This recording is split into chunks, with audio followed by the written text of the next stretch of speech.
प्रबंधक ने पहले दिन के लिए जेल में कैदियों से मिलने की योजना बनाई थी, लेकिन जैसे ही वो वहाँ पहुँचा, उसकी किस्मत ने एक खतरनाक मोड़ लिया।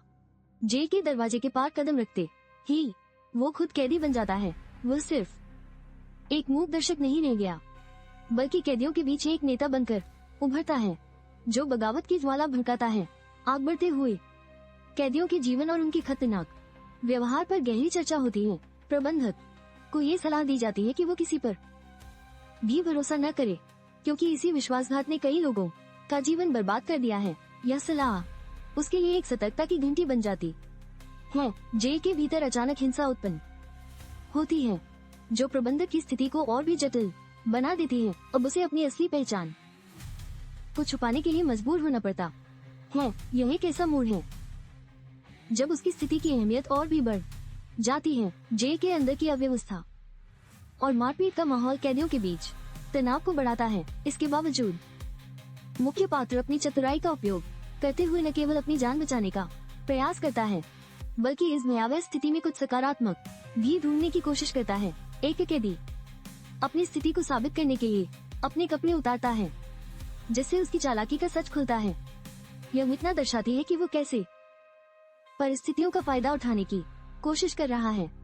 एक ऐसा खेल जिसमें सभी को अपनी जान बचानी है। मुख्य पात्र ने एक कैमरा को सुरक्षित रखने की योजना बनाई, ताकि वो अपनी स्थिति को नियंत्रण में रख सके। यह उसके महान बुद्धिमत्ता का परिचायक है, जो उसे खतरनाक हालातों में भी संतुलित बनाए रखने में मदद करता है। लेकिन जेल में कैदियों को चिकित्सा सुविधाओं की भयंकर कमी का सामना करना पड़ता है। इस कमी के चलते उनकी स्वास्थ्य समस्याएं गंभीर होते जा रही हैं। कई कैदी कैंसर जैसी जानलेवा बीमारियों से जूझ रहे हैं। जेल में एक कैदी ने आत्महत्या करने का कठिन निर्णय लिया, जिसका मुख्य कारण उसकी लगातार दर्द और निराशा का सामना करना था। यह स्थिति उसके लिए एक अंतिम उपाय बन गई, जिसने उसके जीवन के संघर्ष को और भी गहरा कर दिया। जेल में होने वाले संघर्षों और कैदियों की कठिन स्थिति पर भी चर्चा होती है। सुरक्षा बलों की मौजूदगी में भारी हिंसा और संघर्ष के दृश्य प्रकट होते हैं, जो इस वातावरण की वास्तविकता को दर्शाते हैं। जेल के भीतर की राजनीति और संघर्ष मुख्य पात्र के लिए चुनौतीपूर्ण बन जाते हैं। उसे अपने स्थान को बनाए रखने और अपने परिवार की रक्षा करने के लिए हर संभव प्रयास करना पड़ता है। यह संघर्ष उसे अपने भीतर से और भी मजबूत बनाता है। मुख्य पात्र का संघर्ष अपने परिवार की सुरक्षा के लिए है। उसकी पत्नी की स्थिति और उसकी चिंता तनाव को और भी बढ़ा देती है। इस संघर्ष में वो सिर्फ अपने लिए नहीं, बल्कि अपने परिवार के लिए भी लड़ रहा है। बाहर की दुनिया और परिवार की चिंताएं उसकी मानसिक स्थिति पर गहरा प्रभाव डालती हैं।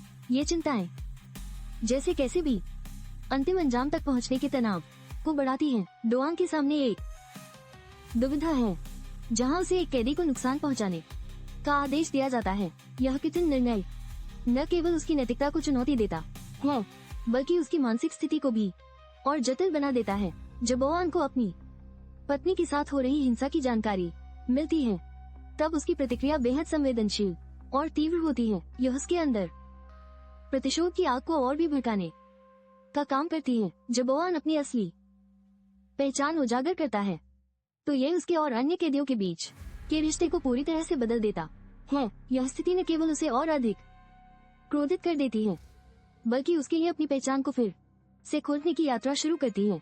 कैदी की कहानी में उसके परिवार के प्रति उसकी संवेदनाएं और न्याय की खोज बेहद महत्वपूर्ण है। उसकी पत्नी और बच्चों की मृत्यु ने उसे और भी प्रेरित किया, एक नई ऊर्जा प्रदान की। इस वीडियो में जेल के कठोर नियम और प्रबंधन की नैतिकता को उजागर किया गया है। कैदी अब अपने अधिकारों के लिए लड़ने का निर्णय लेते हैं, ये दिखाते हुए कि वे चुप रहकर सब सहने वाले नहीं हैं। आखिरकार मुख्य पात्र की लड़ाई का परिणाम उसकी जान जाने के साथ समाप्त होता है, लेकिन उसकी संघर्ष की भावना हमेशा जीवित रहती है। यह स्पष्ट करता है कि संघर्ष कभी व्यर्थ नहीं जाता, बल्कि यह हमेशा एक संदेश